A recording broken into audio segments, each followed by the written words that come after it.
Hello दोस्तों, स्वागत है आपका आधार इन्फॉर्मेशन के एक और नए वीडियो में। आज हम दमन वालों का स्टैंडर्ड फॉर्म किस तरीके से भरा जाता है उसकी डिटेल देखेंगे।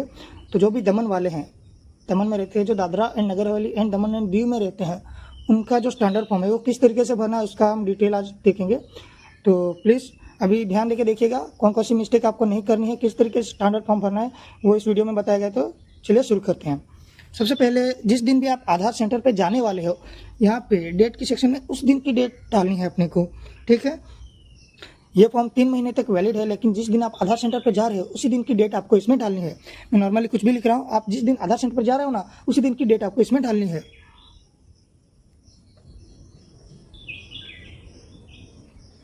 अभी आप इंडिया के रेसिडेंट है तो रेसिडेंट में सिलेक्ट करना है और यहाँ पे अपडेट रिक्वेस्ट में टिक करना है।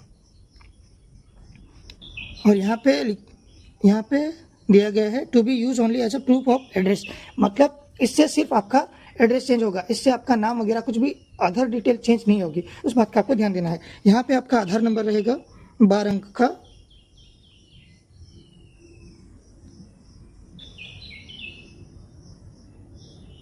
और जो भी आप डिटेल लिख रहे हो वो ओवरराइट नहीं होना चाहिए, बार बार एक के ऊपर एक नहीं जाना चाहिए। उस बात का आपको ध्यान रखना है। और जो भी डिटेल आप भर रहे हो इस बॉक्स से बाहर नहीं जाना चाहिए। आप यहाँ पे पास में लिख सकते हो जो भी डिटेल डाल रहे हो, लेकिन ये बॉक्स की लाइन के बाहर नहीं जाना चाहिए। उस बात का आपको ध्यान देना है, ठीक है। अभी मैं नॉर्मली लिख रहा हूँ।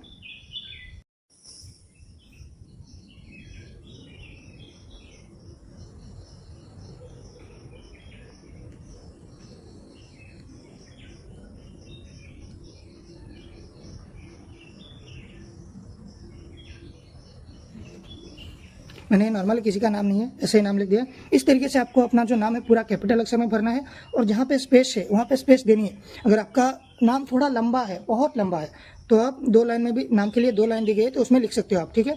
अभी ये 3rd लाइन है केयर ऑफ की, यानी कि आपके जो गार्जियन है, फादर है, उनका आप यहाँ पे नाम लिख सकते हो। तो मैं ऐसे लिख रहा हूँ।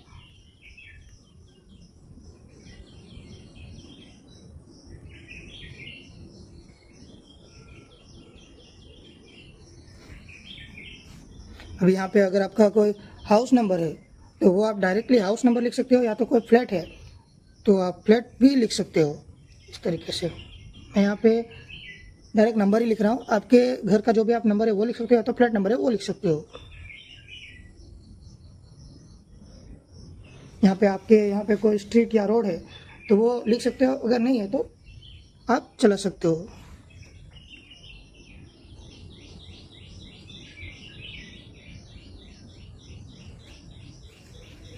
यहाँ पे लैंडमार्क में आपके आसपास कोई मंदिर है या कोई स्कूल है तो वो आप लैंडमार्क में डाल सकते हो, अगर नहीं है तो ब्लैंक भी आप छोड़ सकते हो। मैं ऐसे ही कुछ भी लिख रहा हूँ, ध्यान देना है आपको।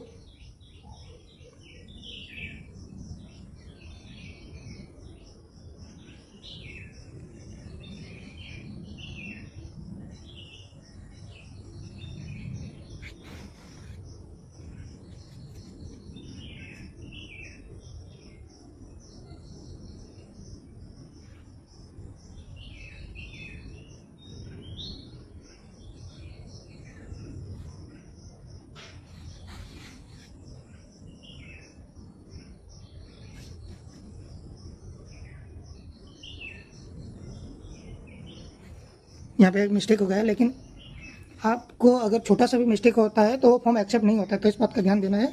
पब्लिक का स्पेलिंग अलग आता है, लेकिन मैंने ऐसा लिख दिया है तो इसको आप फिर से वाइटनर मार के कि फिर कुछ भी चेक चाक करके इसको नहीं कर सकते। ये जो भी फॉर्म है आपको इसको ओवरराइट नहीं कर सकते, 2 बार भी नहीं लिख सकते, और वाइटनर वगैरह भी यूज़ नहीं कर सकते।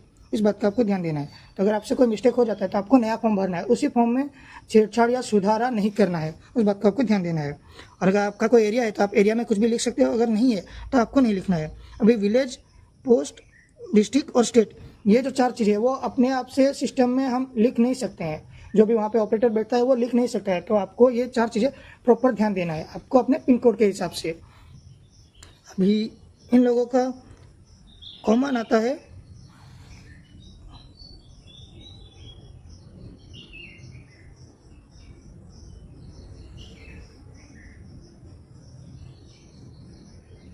मैंने ऐसे ही पिन कोड लिख दिया। मुझे दमन का पिन कोड प्रॉपरली अभी याद नहीं है, लेकिन जो भी आपका पिन कोड है, पिन कोड के हिसाब से आपको ये अपनी 4 चीज़ें डालनी है। तो यहाँ पे आप लिख सकते हो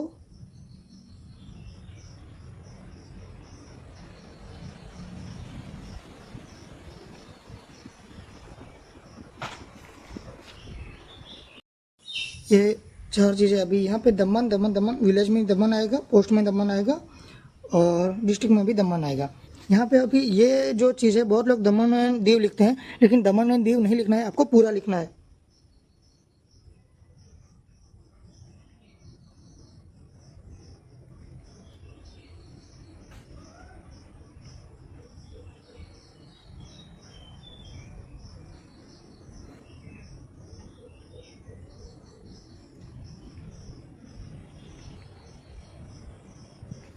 ये इस तरीके से लिखना है, Dadra and Nagar Haveli and Daman and Diu. इस तरीके से स्टेट का आपका नाम लिखा जाएगा, वो आपको ध्यान देना है। और यहाँ पे डेट ऑफ बर्थ के सेक्शन में जो भी आपके आधार कार्ड में डेट लिखी है, वो पूरी डेट यहाँ पे लिखनी है आपको, इस तरीके से। यहाँ पे जो भी पर्सन अपना एड्रेस चेंज करा है, ये जिसका यहाँ पे नाम लिखा है, उस पर्सन को यहाँ पे सिग्नेचर करना है। और यहाँ पे साफ साफ लिखा गया है रेसिडेंट्स रिसेंट कलर फोटोग्राफ, यानी कि जिस भी पर्सन जो भी अपना एड्रेस चेंज करा है, उसका रिसेंट कापी का फोटो इस पे लगाना है और उस पर cross signed and cross stampede by the certified. मतलब यहाँ पे आपको अपना कलर में फ़ोटो लगाना है, कलर फोटो, और उस पर स्टैम्प और सिग्नेचर लाना है। आप नगर पालिका आपके एरिया में लगता है तो नगर पालिका के काउंसिलर का लाना है। अगर आपके एरिया में सरपंच लगता है तो सरपंच का क्रॉस सिग्नेचर और क्रॉस स्टैम्प लाना है। अगर बच्चा स्कूल में पढ़ता है, बच्चे का चेंज करना है, तो आप स्कूल के प्रिंसिपल का क्रॉस सिग्नेचर और क्रॉस स्टैम्प ला सकते हो। तो अब बात आपको ध्यान देना है, ठीक है। और यहाँ पे जो भी आप फोटो पे सिक्का मार रहे हो, वो सिक्का विजिबल होना चाहिए। मतलब आपके कपड़े का जो कलर है वो या तो वाइट होना चाहिए या तो येलो कलर का होना चाहिए। बहुत लोग ब्लैक और ब्लू कपड़े में अपना फोटो लगा के उस पर सिग्नेचर और स्टैम्प मार के लाते हैं, लेकिन वो फिर उनका फॉर्म रिजेक्ट हो जाता है। यहाँ पे जो भी स्टैम्प और सिग्नेचर मारा है वो दिखना चाहिए। आधा सिग्नेचर फोटो पे होगा, आधा बाहर, सिक्का भी आधा फोटो पे होगा, आधा बाहर। वो बाहर तो आपको ध्यान देना है। और जो भी आप सिक्का मार रहे हो वो ध्यान देना कि ब्लैक लाइन पे ना जाए। अगर ब्लैक लाइन पे गया, जब स्कैनिंग होगा तो जो भी सिक्का पे लिखा है वो इसमें दिखेगा नहीं, तो वो रिजेक्ट होने के चांसेस रहते हैं। तो आपको उस बात का ध्यान देना है, ठीक है। यहाँ पे जो भी आपके फोटो पे क्रॉस सिग्नेचर और क्रॉस स्टैम्प मार के दे रहा है, उसका डिटेल यहाँ पे होगा आएगा। यहाँ पे उनका नाम, यहाँ पे उनकी पोस्ट डेजिग्नेशन, यानी कि वो कौन सी पोस्ट पे। अगर आप काउंसिलर का ला रहे हो तो यहाँ पे काउंसिलर लिखना है।